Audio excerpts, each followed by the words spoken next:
It's not Bill's project. It's the All-Alaska project, and it's the people's project. It's a project, the All-Alaska line. We have a world-class volume of natural gas we inject every day. We have a world market ready to receive LNG from Alaska. The people, what we need to do to equalize the energy costs in Alaska, if we don't have something to replace what we're losing in the way of oil, the schools in the southeast that receive funding from the state off of the oil pipeline will not receive that. Some areas of Alaska have hydro, we don't in this area. We have the highest cost of energy in the nation in Fairbanks. We should have the lowest cost of energy. It has to do with taking control of our future.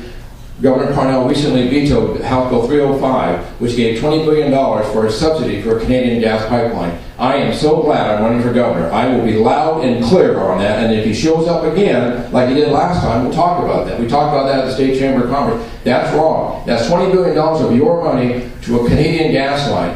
That's the cost of a gas pipeline in Alaska. If we're going to give that kind of a subsidy for a Canadian gas line, that's just absolutely wrong. I would stop that immediately. That does not solve our energy problem when we're doing that. The shale gas in Lower 48, the incoming chairman of FERC says about 150 years before it changes.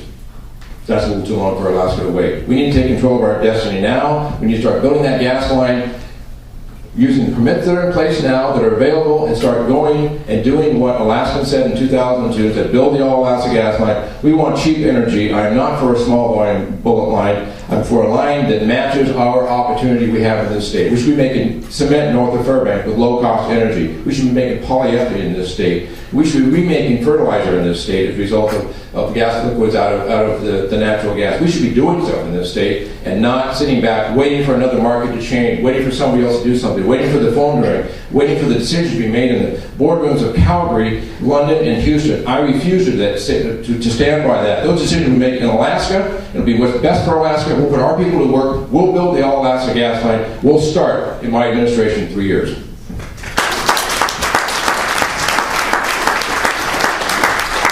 Gentlemen, thank you very much.